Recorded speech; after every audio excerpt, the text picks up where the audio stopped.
Well, to make up for lost ground, I wanted to see if I could cover two videos in one day before I had to get the rest of my stuff done for the day. So, really quickly, I wanted to talk about these supposed leaks when it comes to the specs for the Nintendo Switch 2.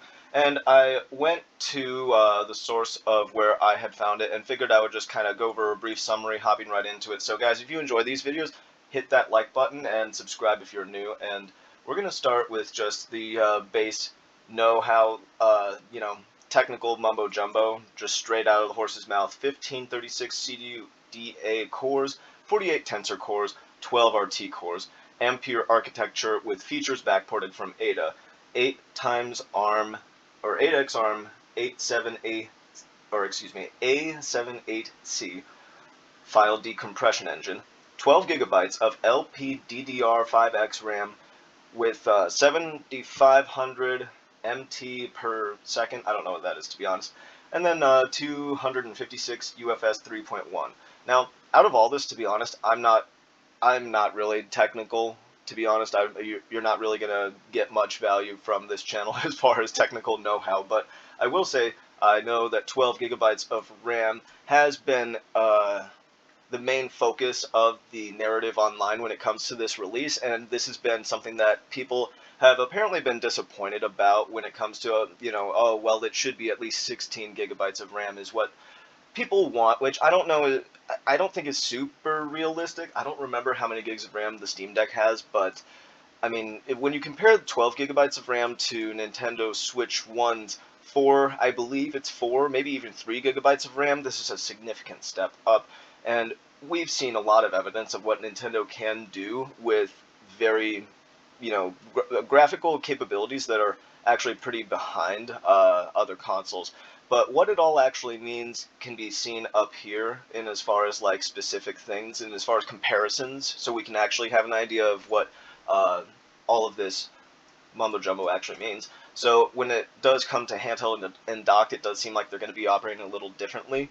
Right above PS4 before DLSS for handheld, and that's before, which is okay, alright, that's alright. Docked between PS4 Pro and Series S before DLSS, and again, before DLSS is nice with more modern hardware than the former obviously being the PS4 Pro, the latter being the Series S. So more modern hardware in general than the PS4 Pro. It seems to be between a PS4 Pro and an Xbox One X, like that level between that and an Xbox Series S. So between that Gen 8, Gen 9 kind of gap for PlayStation and Sony, generally speaking. Now, that's docked general power before DLSS as far as graphical capability, I assume, and then RAM, slower than PS5 and Xbox Series X and S in the speed department, but more capacity than the Xbox Series S. More capacity in RAM than the Series S. Should have 10.5 to 11 gigabytes of RAM available to games going by the Switch 1's RAM allotment for its operating system. And that's going by the Switch 1, assuming they don't go all crazy with the OS when it comes to the menu and everything else that they do for the Nintendo Switch. So, storage, UFS 3.1's max speeds should be a hair under the Series S, 2.1 gigabyte versus 2.4 gigabytes.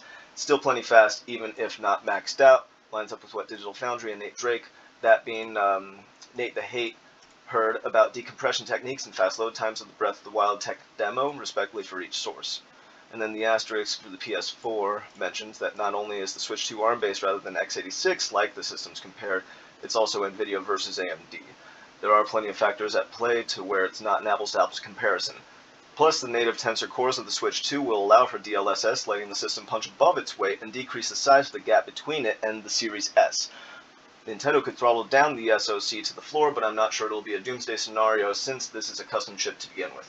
So my main takeaway from all of this, more than anything else, honestly, is that we're getting this information pretty quickly now that Nintendo has finally said something, which I find is really interesting. I didn't actually research the exact dates when it comes to the Nintendo NX or, the Nintendo Switch before it was revealed, but I kind of wonder, it's like, that Nintendo really held back on letting people know about the specs of the original Switch. And I mean, in hindsight, I can kind of see why. But now that they've actually said something about it existing, they don't seem very shy about it. So it's interesting how they're method of letting details about this system get out there, or at least how they end up getting out there, is strikingly different between this generation and last generation for Nintendo specifically.